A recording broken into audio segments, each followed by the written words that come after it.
sahabat hidup berkah yang dimuliakan oleh Allah, kita bersyukur kepada Allah Subhanahu wa Ta'ala, yang mana saat ini kita masih diberi nikmat oleh Allah yang sangat besar, yaitu iman Islam, kesehatan dan kesempatan, dan diberi nikmat oleh Allah yaitu ghirah untuk belajar, untuk ngaji, untuk mendengarkan kajian.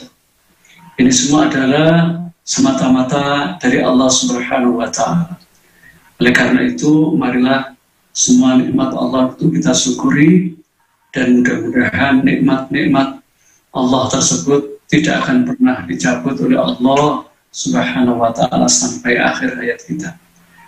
Salawat dan salam kita aturkan kepada Nabi teladan Rasul pilihan, Nabi akhir zaman, yaitu Nabi yang membawa manusia minadz zulumati ila nur, dari gelap gulita menuju terang benderangnya Islam. Oleh karena itu, maka kita wajib cinta kepada Allah, dan juga wajib kita mencintai Rasulullah, sehingga kita termasuk sahabat hidup berkah yang dimuliakan oleh Allah Subhanahu wa Ta'ala. Bahasan kita pada malam hari ini adalah kaitannya dengan doa. Jadi kalau kita beberapa pertemuan yang lalu kita senantiasa membahas tentang kaitannya dengan seluk-beluk jin dan lain sebagainya, indikasi-indikasi orang yang kena gangguan dan sebagainya, kemudian tentang sakit-sakit yang non medis dan non medis dan sebagainya. Tapi pada malam hari ini kita membahas tentang bagaimana pengaruh doa di dalam benteng kita sebagai manusia. Jamaah rahimakumullah, kita akan membacakan bahwa pengaruh doa itu adalah sangat besar. Dalam kitab Ad-Da'wa yang ditulis oleh ulama besar, yaitu Ibnu Qayyim Al-Jauzi, beliau mengatakan dalam kitabnya bahwa doa itu adalah sangat-sangat besar pengaruhnya. Beliau mengatakan tentang bab doa, ad-doa'u syifa'un. Doa itu yang pertama adalah merupakan obat. Kata beliau, wad-doa'u man anfa'ul adawiyati. Doa itu merupakan obat yang bermanfaat. Jadi pertama kita harus meyakini bahwa doa itu adalah obat. Jadi obat itu bukan hanya yang kita kenal di pasaran tentang obat medis atau herbal, tetapi pengaruh doa itu juga menjadi obat. Kemudian beliau mengatakan juga, wa huwa aduwwun minal bala'i, wa huwa aduwwul bala'i, bahwa doa itu adalah merupakan musuh bagi bencana. Jadi artinya bahwa pengaruh doa itu kaitannya dengan bencana, itu adalah akan memerangi bencana. Jadi akan memerangi bencana yang ada pada diri kita, yang akan mengenai kita sebagai hamba Allah. Terus yang berikutnya, bahwa doa itu adalah yudafi'u wa yu'aliju.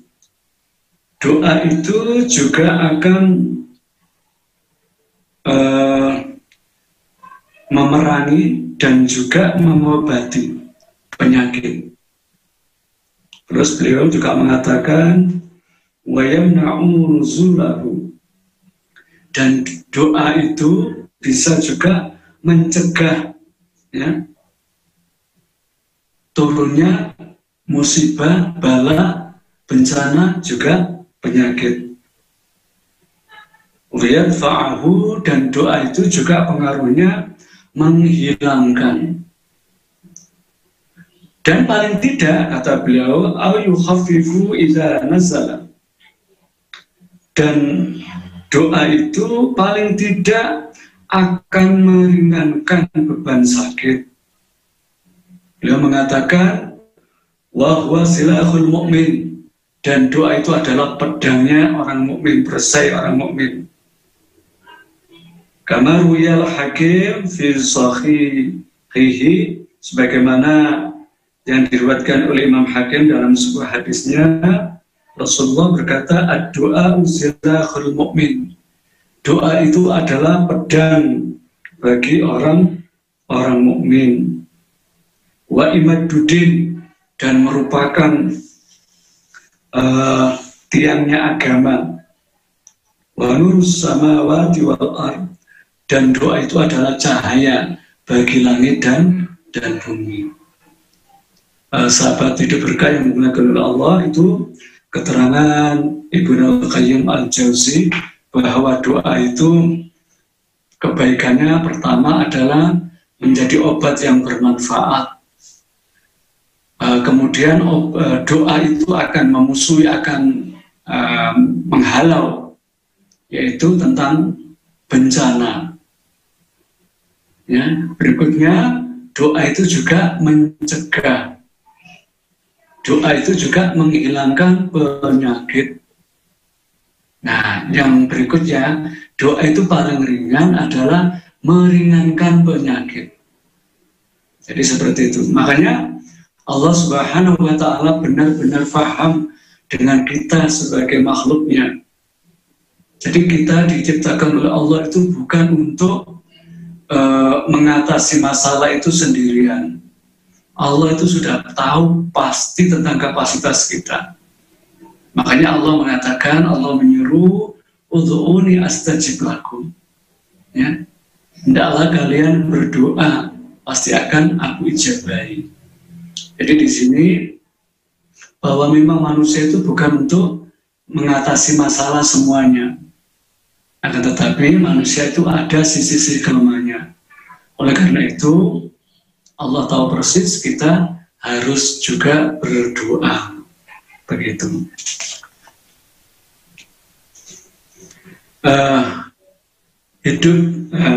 Sahabat hidup berkah yang dimuliakan oleh Allah. Jadi kemudian apa kaitannya doa dengan kondisi kita pada waktu kena sakit atau kena musibah atau kena bencana?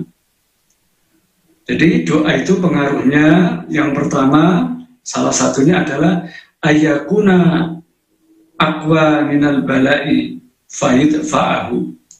Doa itu, kata Ibnu Qayyim al-Jauzi, beliau mengatakan, ada kalanya sangat kuat, ya, lebih kuat dari gangguan yang ada di diri kita, musibah yang mengenai kita, sakit yang pada diri kita. Makanya fa'idfa'ahu, maka doa itu akan bisa mengobati. Doa itu, lantaran doa itu bisa tersembuhkan. Ya? Nah, seperti itu. Jadi pengaruh doa yang pertama, bahwa doa itu yang pertama lebih kuat daripada bencana. Makanya sakit itu akan terobati. Terus kemudian yang kedua, kata Ibnu Qayyim al-Jauzi, bahwa ayyakuna adhafu minal bala, ya, ada kalanya bahwa doa itu lemah, ya, doa itu lebih lemah daripada musibah. Ya, kenapa kok lemah? Bisa macam-macam. Bisa karena kita itu pada waktu doa tidak yakin, pada waktu kita berdoa terhalangi dengan maksiat dan dosa. Bisa doa kita itu terhalangi karena pada waktu kita itu berdoa itu ghaflah, atau lalai. Mungkin lisannya berdoa tetapi hatinya tidak berdoa, dan kita tidak menghadirkan hati dan tidak tawajuh kepada Allah Subhanahu wa Ta'ala, sehingga pengaruh doa itu adalah lemah. Akibatnya fayaqawiyu alaihil bala, maka dikalahkan dengan musibah. Jadi bukan berarti doanya itu yang tidak bagus, bukan. Karena pada waktu posisi kita berdoa itu, kita adalah posisinya dalam keadaan banyak salah, maksiat dan dosa. Juga berdoanya tidak sungguh-sungguh. Ya? Oleh karena itu, yang kedua, kata Ibnul Qayyim al-Jauzi mengatakan bahwa posisi doa pada waktu itu lebih lemah daripada musibahnya. Akibatnya, ia terkalahkan. Ya. Akhirnya, fayusabu bihilat, maka musibah itu mengenai seorang hamba. Ya. Walakin qad yukhaffifu, akan tetapi dalam seperti itu, dalam keadaan seperti itu, dalam keadaan doa itu lemah, tetapi juga masih bisa meringankan. Ya. Walakin qad yukhaffafu, akan tetapi doa itu masih bisa meringankan. Wa in kana dhaifan, walaupun pengaruh doa itu lemah. Nah, jadi doa yang pertama kata Ibnu Qayyim al-Jauzi, doa itu benar-benar dahsyat kuat. Yang kedua, doa itu memang melemah sehingga musibah itu bisa mengenai kita. Dan kalau untuk ada pengaruhnya adalah lemah. Ya. Terus yang ketiga, pengaruh doa kata Ibnu Qayyim al-Jauzi, ayyataqawwaman, yaitu doa itu akan senantiasa saling menyerang, wayamna'u, dan saling menghilangkan. Jadi antara doa kita dengan pengaruh keburukan, dengan bala, dengan musibah, dengan sakit itu saling menyerang. Ya.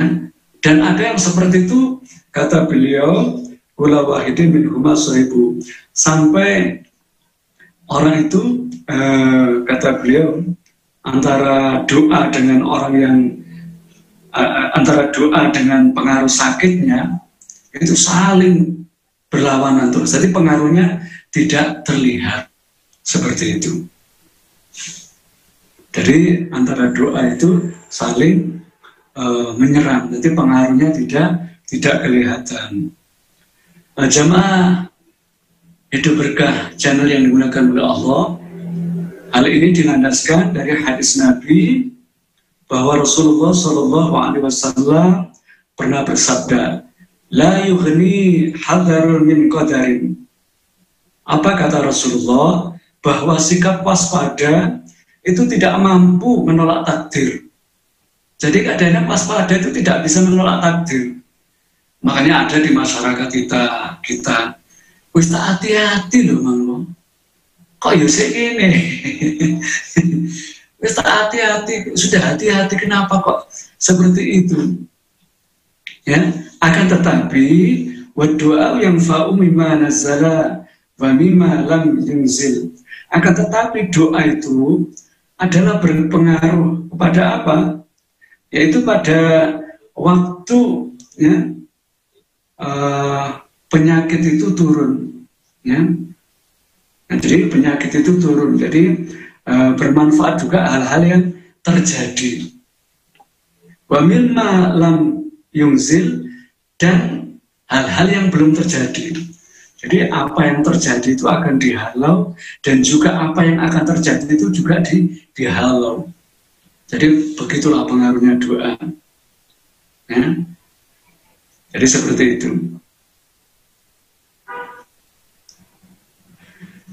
Nah, tapi juga hal ini kata Rasulullah, wa innal bala'a la yanzilu fayalqahu du'a'u faya'talijani ila yaumil qiyamah.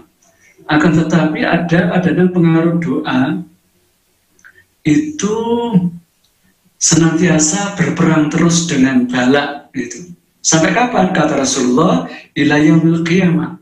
Jadi senantiasa bertarung itu. Jadi tidak ada yang terkalahkan. Jadi dia sakit tapi tidak terlalu terus begitu. Itu. Nah, oleh karena itu jamaah sahabat Hidup Berkah yang kepada Allah, kita harus banyak-banyak berdoa, ya. Karena apa?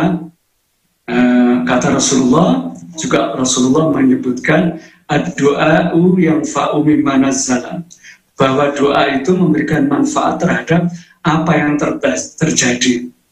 Jadi doa itu masih tetap ada pengaruhnya terhadap apa yang terjadi. Wa mimma lam yunzil, dan terhadap apa yang tidak yang belum terjadi. Itu ada seperti benteng begitu, ada begitu.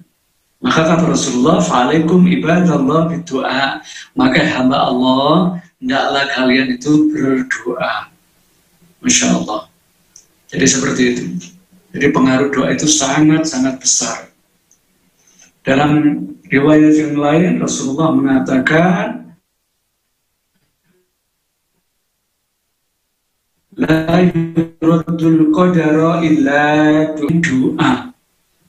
Ya. "Wala yazidu fil umri illa al-birra." Tidaklah ada yang bisa menambah usia kecuali kebaikan.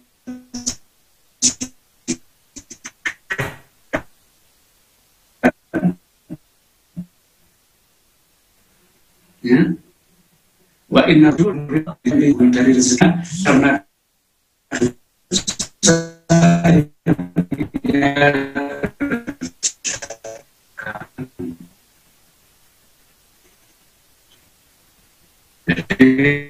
dapat berkah doa itu Masya Allah. Dasar berkah itu jangan sampai paling tidak ada pengaruhnya. Jadi kata Ibnu Qayyim tadi bahwa doa itu yang pertama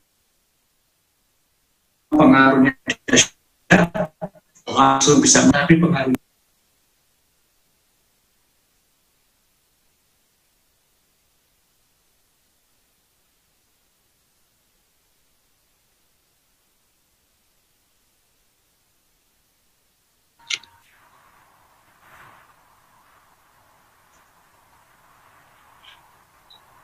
Ya, monggo dilanjutkan.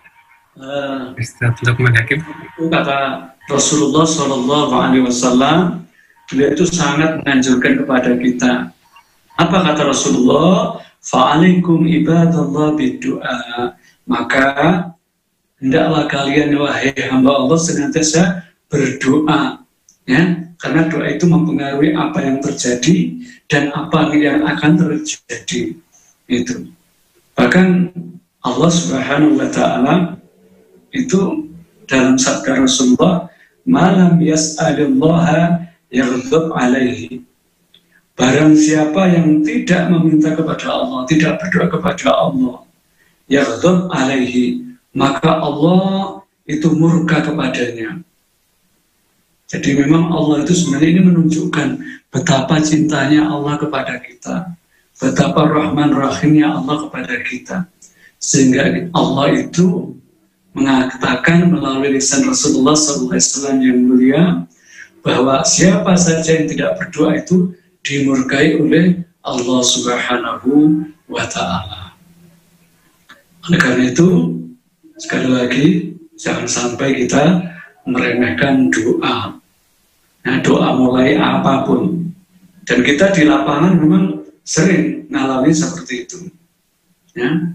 Suatu saat, qadarullah, saya sendiri pernah pas mau silaturahim ke saudara yang ada di Gadang. Pada waktu itu di depan Museum Brawijaya Malang, kita pas bonceng istri ternyata kita oleng dan jatuh. Setelah jatuh saya tidak tahu di mana, ternyata sudah dibawa ke klinik. Terus saya bingung kenapa saya sudah, kata istri saya, ya sampai diam dulu, ternyata saya sudah diinfus. Nah pada waktu usai diinfus alhamdulillah sadar, terus pulang saya lihat helm saya, Masya Allah, saya bersyukur kepada ya Allah, alhamdulillah. Ya, bahasa orang Jawa, walaupun sudah jatuh masih alhamdulillah. Saya bisa bayangkan helm saya saja sudah retak, pecah. Ini kalau saya bayangkan kalau bukan pertolongan Allah, saya sudah berpikir wallahu a'lam sudah wassalam. Kalau bukan pertolongan Allah, makanya pentingnya doa di situ. Masya Allah. Ya, seperti itu. Jadi makanya kita pada waktu ini kalau mau keluar dari rumah, itu Rasulullah pernah mengajari kepada kita, ya, dalam sebuah hadisnya Rasulullah mengatakan, idza kharaja min baitihi, ya, mangkola, barang siapa yang berdoa, yakni idza kharaja min baitihi, siapa yang keluar dari rumahnya, ya, baca apa? Bismillah tawakkaltu 'ala Allah, la haula wala quwata illa billah. Ya. Berdoa Bismillah tawakkaltu 'ala Allah, la haula wala quwata illa billah. Yuqalu lahu, maka diucapkan baginya, bagi orang yang keluar dan membaca doa itu. Apa kata Allah? Kufita, kamu akan aku cukupi, ya. Wahita, kamu akan aku jaga. Wahudita, dan kamu akan aku beri petunjuk. Masya Allah.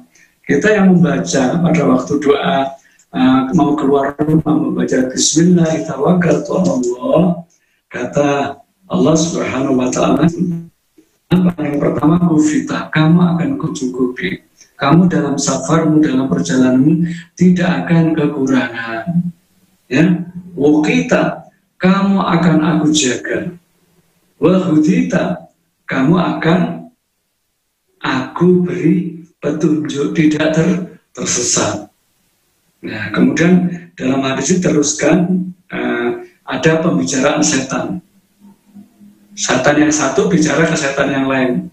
Bagaimana mungkin saya bisa menggoda? Bagaimana mungkin saya bisa menyengsarakan, menjerumuskan, mencelakai orang ini? Kalau Allah sudah menjaganya, kalau Allah sudah mencukupinya, kalau Allah memberi petunjuk. Oleh karena itu, betapa pentingnya pengaruh doa. Seperti itu, sahabat berkah hidup channel yang dimuliakan oleh Allah. Ya, saya lagi, sahabat berkah yang dimuliakan oleh Allah, betapa pentingnya doa, pengaruh doa. Itu akhirnya saling mungkin yang bisa kita sampaikan, mungkin ada yang dikonsultasikan, ditanyakan. Oke. Nanti kita. Saya kopiran Ustadz Lukman Hakim yang telah menyampaikan materi yang sangat luar biasa bermanfaat ya bagi kita semuanya tentang seputar doa yang tadi sudah dijelaskan panjang lebar ya, yang tentunya sangat banyak manfaatnya, sangat banyak gunanya bagi kita semuanya.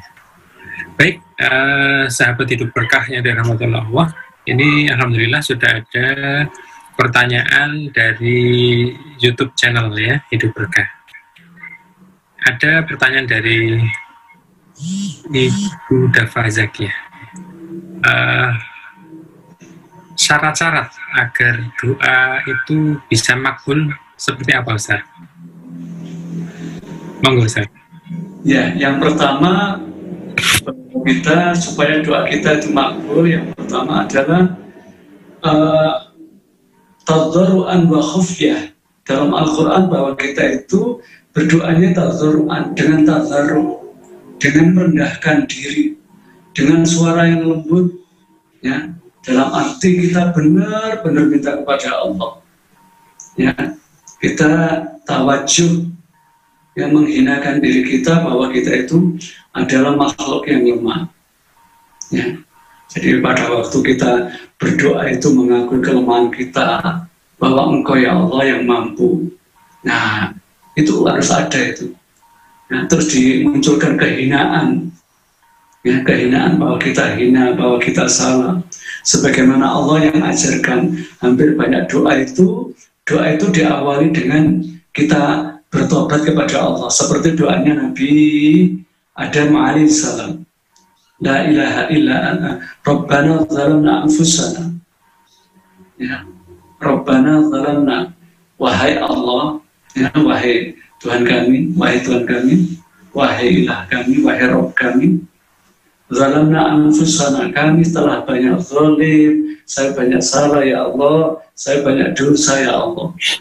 Ya. Rabbana zalamna anfusana. Nah, setelah itu mengakui salahnya, ya, terus mengharap ya. Jadi mengharap kepada Allah, ya. Rabbana dzalamna anfusana wa illam taghfir lana. Ya Allah, kalau tidak Engkau rahmati aku, wa tarhamna, ya, kalau Engkau tidak rahmati kami, agar Engkau rahmati kami, ya Allah, wa illam taghfir lana, dan tidak Engkau ampuni, ya Allah, wa tarhamna, dan tidak Engkau rahmati, lanakunanna minal khasirin, sungguh aku termasuk orang-orang yang menyesal. Jadi jangan dikira bahwa itu doa itu lengkap, doa itu walaupun pendek, doanya Nabi Adam alaihissalam itu berisi padat. Di situ ada pengakuan dosa dan salah, dan di situ ada kalau tidak Engkau tolong ya Allah, kalau tidak Engkau ampuni ya Allah, kalau tidak Engkau rahmati. Ini merayu kepada Allah, ya. Kalau Allah sudah dirayu dengan rayuan yang tulus yang dari hati kita, insya Allah doa itu akan mudah diijabah. Jadi yang pertama, nuansanya doa itu harus ada nuansa tobat kepada Allah. Kemudian apalagi?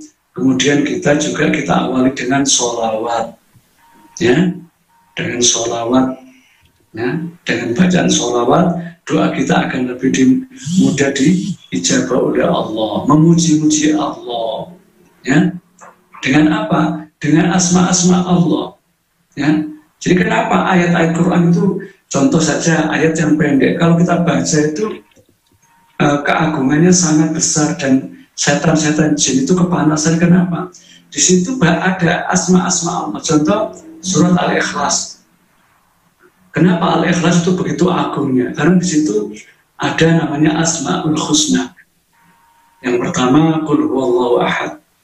Ada Asmaul Husna. Kata Allah, walillahil asmaul husna fad'uhu biha. Ya, jadi kita tawassul dengan asma Allah. Nah, terus juga bertawassul kepada Allah dengan apa? Dengan sifat-sifatnya Allah. Allah itu sifatnya yang tadi, yang ada di Asmaul Husna adalah Qul huwallahu ahad, al-ahad, as-samad. Nah, ini juga, ya, Asmaul Husna. Ini sifat-sifat Allah juga. Bahwa Allah itu yang Esa, Allah itu yang As-Samad. As-Samad itu apa? Tempat bergantung segala sesuatu, tempat menyembah, tempat meminta. Sifatnya Allah apalagi? Yang lam yalid wa lam yulad. Allah itu tidak beranak dan tidak diberanakkan. Apa sifatnya Allah lagi? Walam yakul lahu kufuwan ahad. Tidak ada sekutu, tidak yang sama, tidak yang setara, tidak yang sebanding dengan Allah. Jadi pada waktu berdoa kita minta ampun dengan sungguh-sungguh mengakui kesalahannya, benar-benar mengharap kepada Allah, memuji-muji Allah, itu. Nah, jadi seperti itu. Terus apa lagi doa supaya kita itu lebih mudah diijabah? Hendaknya kita itu adalah menjaga ketaatan. Ya. Ketaatan bisa dalam arti ibadah, sholat, puasa, dan sebagainya. Kemudian bisa menjaga ketaatan dalam arti bahwa apa yang kita makan, apa yang kita minum, itu adalah dari sumber yang halal. Ya, ya. Pada suatu riwayat, Rasulullah melihat ada seorang yang berdoa merintih kepada Allah. Ya. Tapi kenapa kok ditolak? Kata Rasulullah, makanannya haram, bajunya haram, tempatnya haram. Nah, ini yang menghalangi. Makanya kalau kita semakin dekat dengan Allah, dalam arti ibadah makhluknya bagus, zikirnya bagus, ketundukannya bagus, kemudian makanan apa yang kita konsumsi juga bagus, doa itu insya Allah diijabah. Dan Allah akan malu kalau melihat hambanya yang sudah mengangkat tangannya, kemudian tangan itu setelah usai doa, hampa kosong tidak dikabulkan oleh Allah. Jadi seperti itu ya. Jadi seperti itu. Makanya doa yang dulu pernah kita ceritakan dalam sahabat Nabi. Sahabat Nabi itu pada waktu safar. Ya, pada waktu safar ada orang kena sengat kalajengking. Kemudian dia minta tolong kepada sahabat Nabi, tolong sahabat ini ada kepala sukuku kena sengat, ini sudah saya ginikan tidak sembuh, tolong diobati. Kemudian apa? Sahabat itu membacakan surat Al-Fatihah, tidak sembuh. Kenapa ya? Yang membacakan sekelas sahabat. Nah, kalau kita, ya mungkin pengaruhnya ada, tetapi seperti Ibnul Qayyim katakan tadi, pengaruhnya seberapa itu. Nah, itu tetap oleh Allah, tetap walaupun sekedar meringankan ada. Nah, tapi kalau sahabat, kelasnya sahabat langsung dengan Fatihah sudah sembuh. Itu, Masya Allah. Jadi seperti itu ya. Ya. Jadi antara lain tadi, bahwa supaya doa kita diijabah, satu, bersolawat kepada Nabi pada waktu berdoa, kemudian tadzaru'an wa khufya, yaitu dengan tadzaru', merendahkan diri kepada Allah, benar-benar minta kepada Allah. Ya, kemudian apa? Kemudian juga makanan kita dari makanan yang halal, tempat kita halal, kemudian mungkin juga bisa ditambah dengan di waktu-waktu yang mustajabah. Kapan? Pada waktu hujan turun, pada waktu apa? Malam hari, pada waktu apa? Antara azan dan iqamah, pada waktu kapan lagi? Pada waktu di tempat-tempat yang mustajabah seperti di Masjidil Haram, di Raudhah, dan di tempat-tempat yang dimuliakan oleh Allah. Seperti itu, secara singkatnya. Ya, terima kasih Ustadz Luqman Hakim yang sudah banyak ya memberi tips-tips agar doa kita makbul ya. Baik, sahabat hidup berkah rahmatullah. Ini ada pertanyaan satu lagi Ustadz di chat YouTube ya, dari Ari Pejuang. Doa dari pihak yang didolimi itu seberapa kuat Ustadz? Ya mungkin kondisi saat ini ya, banyak orang yang miskin, banyak orang yang di PHK gitu ya, karena dampak-dampak ekonomi, dampak-dampak krisis, dampak-dampak pandemi ini. Seberapa besar ya ketika dia dalam kondisi didolimi terus berdoa, berapa persen gitu ya, terkabulkan atau gimana Ustaz? Monggo jawabannya.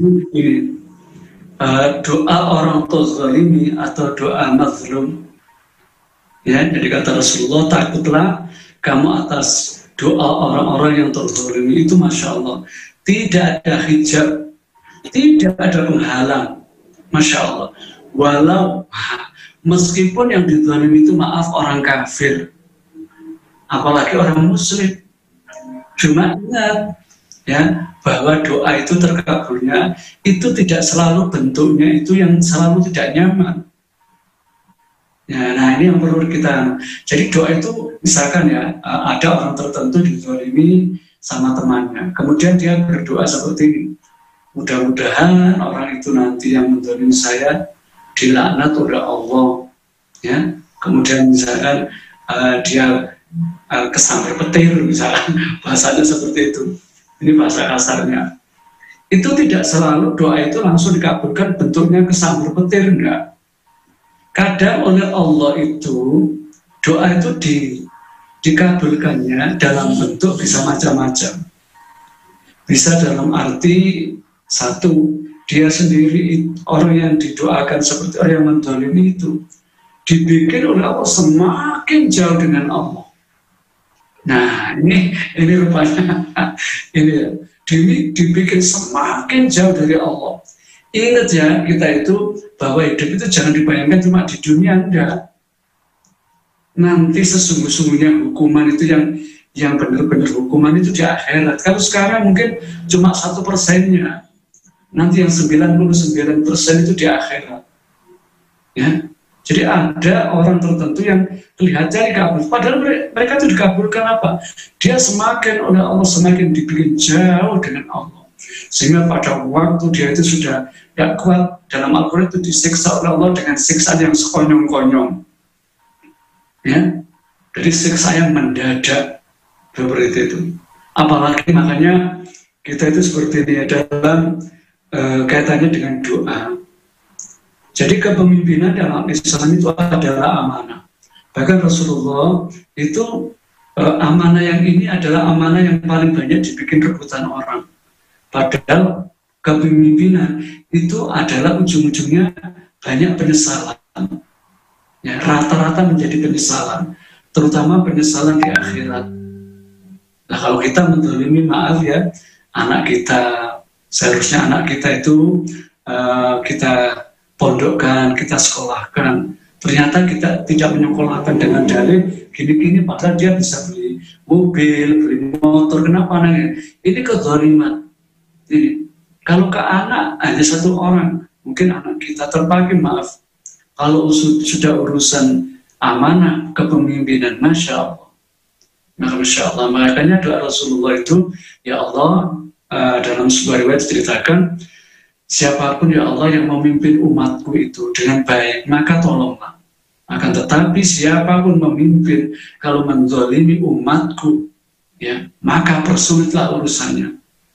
Nah, makanya ini hati-hati ya, masya Allah, masya Allah. Jadi hukuman itu jangan dikira hanya ngefek ke kita, bahkan ke anak kita itu ngefek kalau tidak benar-benar tobat di hadapan Allah. Ya, ngefek.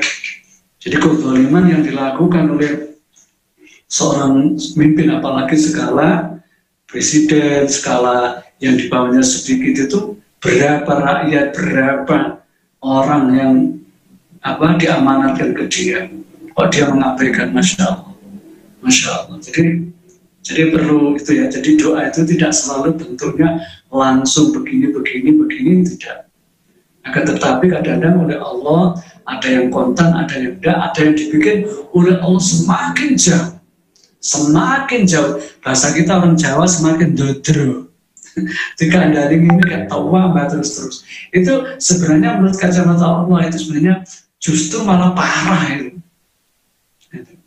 Tapi tetap ya bahwa kita itu doa itu tidak ada yang tidak dikabulkan oleh Allah. Walaupun sekian persen, mulai yang langsung kata Ibnu Qayyim, ada yang langsung berpengaruh, ada yang pengaruhnya sedikit, ada yang meringankan seperti itu.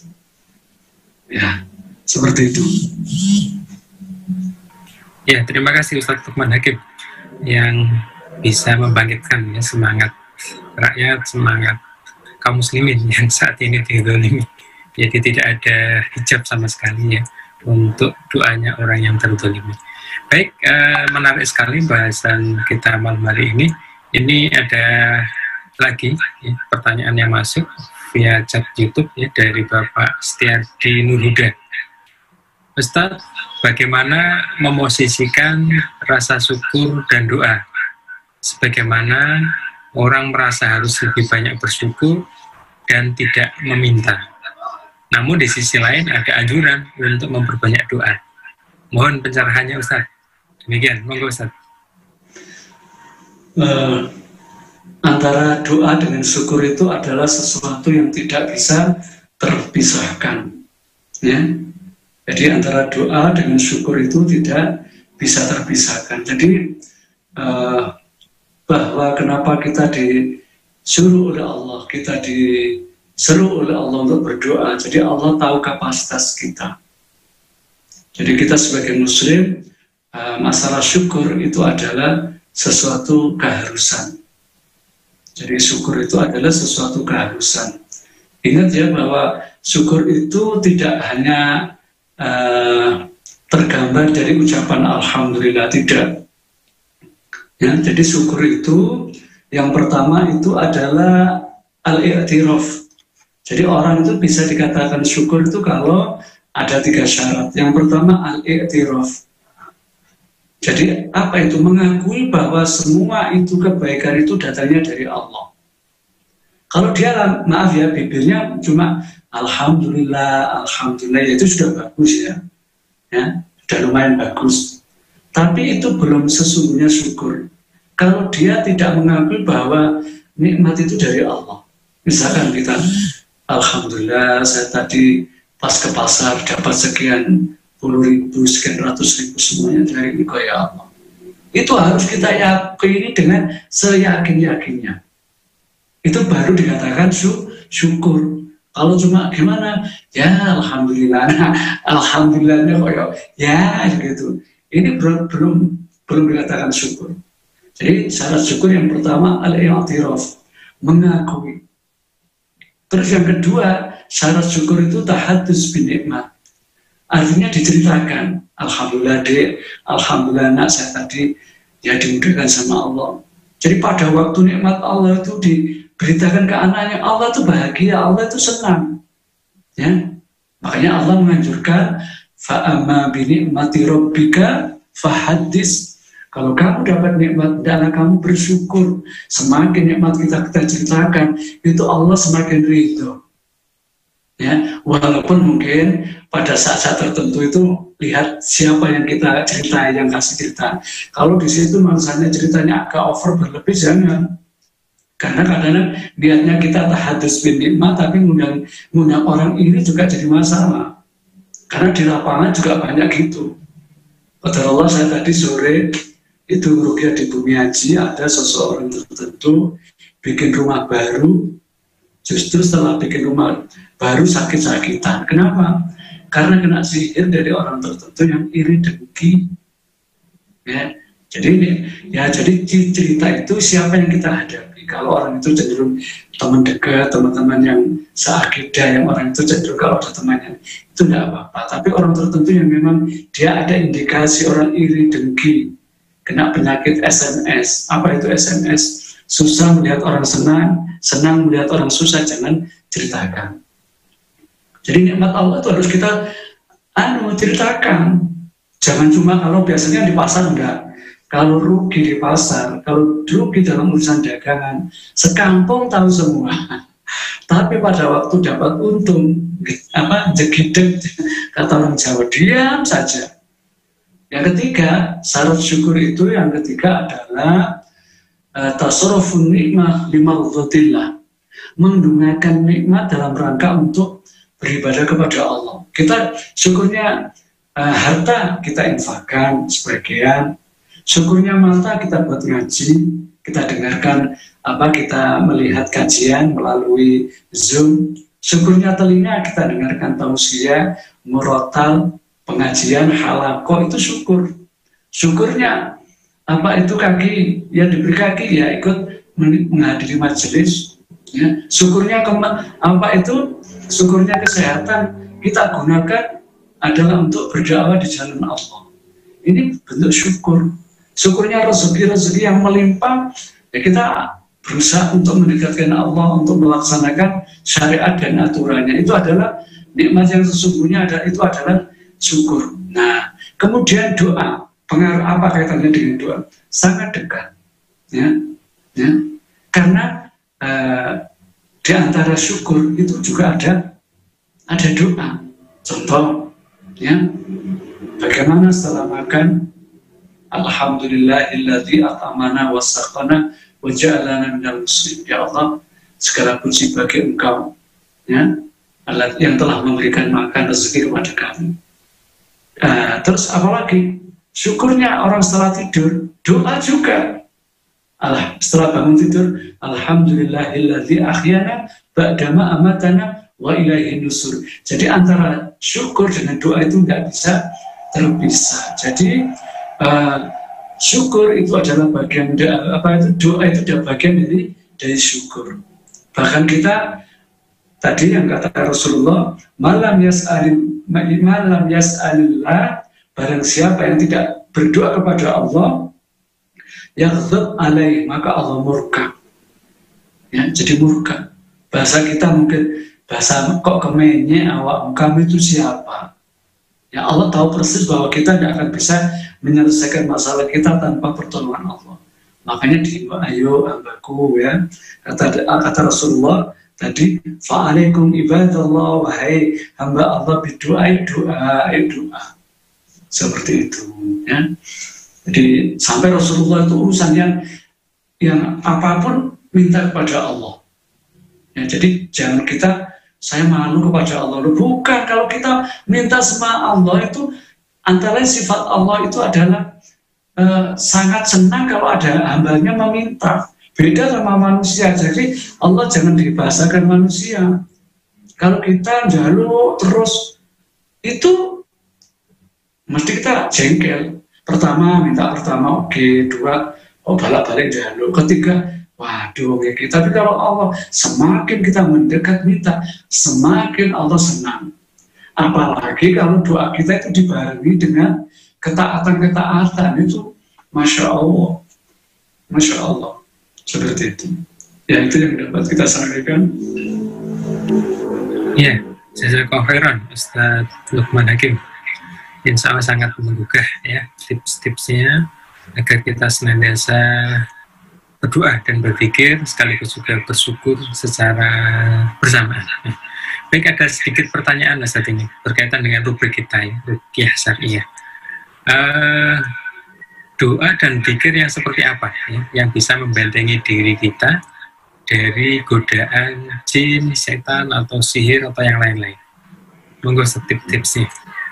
Ya, jadi doa apa yang bisa membentengi kita dari gangguan jin?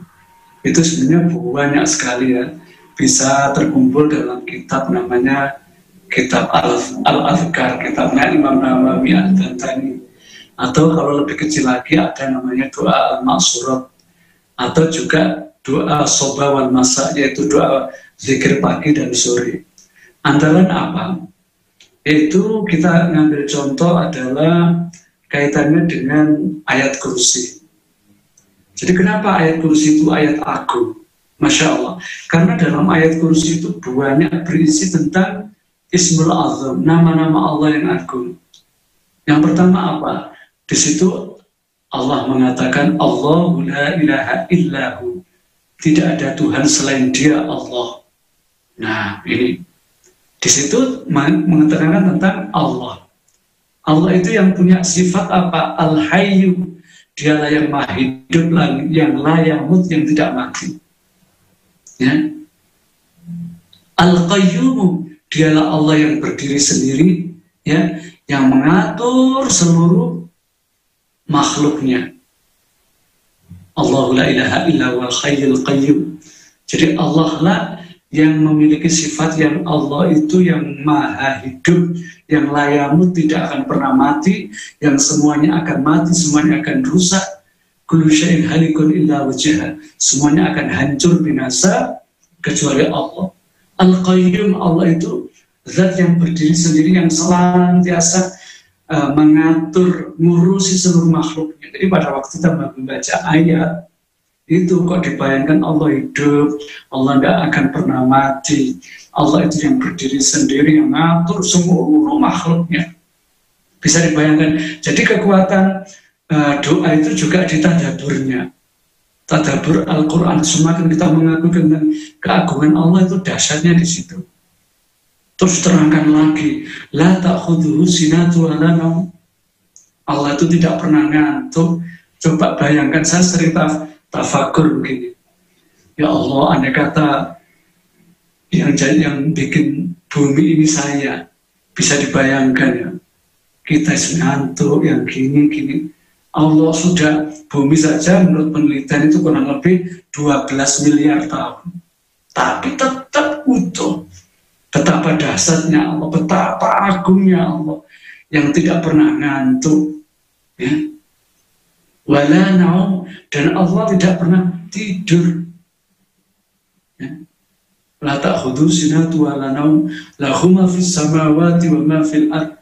Allah lah yang memiliki langit dan bumi. Jadi pada waktu kita mau baca doa untuk sahabat-sahabat, itu misalkan doa di Al-Ma'surat atau doa zikir pagi sore, itu pertama supaya kita mantap dengan doanya, satu, pelajari artinya, paling tidak tahu artinya, kemudian tentang manfaatnya. Begitu agungnya ayat kursi itu, sampai-sampai ada, itu diriwayatkan oleh ada sahabat Nabi namanya Abu Hurairah. Ada juga sahabat namanya sahabat Nabi yang lainnya. Abu Hurairah ceritanya begini, menjaga Baitul Mal kemudian dicuri oleh makhluk, ternyata itu jin, sampai beberapa kali. Kemudian mau diadukan Rasulullah. Apa katanya? Jangan adukan kepada Nabi, nanti kamu akan aku kasih doa. Kalau kamu membaca, kamu tidak akan pernah digoda oleh teman-temanku mulai tidur sampai terbangun. Ya, seperti itu. Akhirnya apa itu? Ternyata Al-Baqarah ayat 255 apa? Yaitu ayat kursi. Kemudian diceritakan kepada Nabi.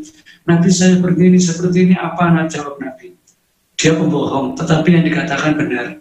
Itu tentang ayat kursi. Jadi tidak selalu bahwa jin itu selalu salah, itu tidak. Ya. Jadi jangan sampai ada perkataan jin itu selalu salah, itu tidak benar. Karena jin itu juga ada yang muslim, ada yang kafir. Jadi walaupun perkataan jin kalau benar menurut Allah dan Rasulnya ya tetap benar. Gitu. Makanya kata Rasulullah SAW itu, siapa yang membaca ayat kursi sekali pada waktu subuh, Allah akan menjaga dia mulai subuh sampai sore. Kalau dibaca sore sekali saja, Allah jaga mulai sore sampai pagi dari gangguan apa jin. Itu begitu dahsyatnya ayat kursi. Ya, jadi dengan ayat kursi ini saja subhanallah, apalagi ditambah bacaan-bacaan yang lain, zikir-zikir yang lain. Jadi Masya Allah. Jadi ayat kursi itu kenapa? Kalau dipelajari ayat kursi itu Masya Allah termasuk apa itu ayat teragung di dalam Al-Quran, seperti itu. Itu antara lain adalah ayat kursi. Ya, mungkin ada yang ditanyakan lagi? Ada yang masuk? Iya, terima kasih Ustaz Lukman Hakim. Ini sudah tidak ada lagi pertanyaan di live YouTube ya, sehingga sesuai dengan waktu juga. Tadi kurang lebih kita mulai sudah hampir 1 jam ya. Ini untuk mengakhiri, mohon closing statement sekaligus dipimpin doa oleh Ustaz Lukman Hakim. Monggo Ustaz.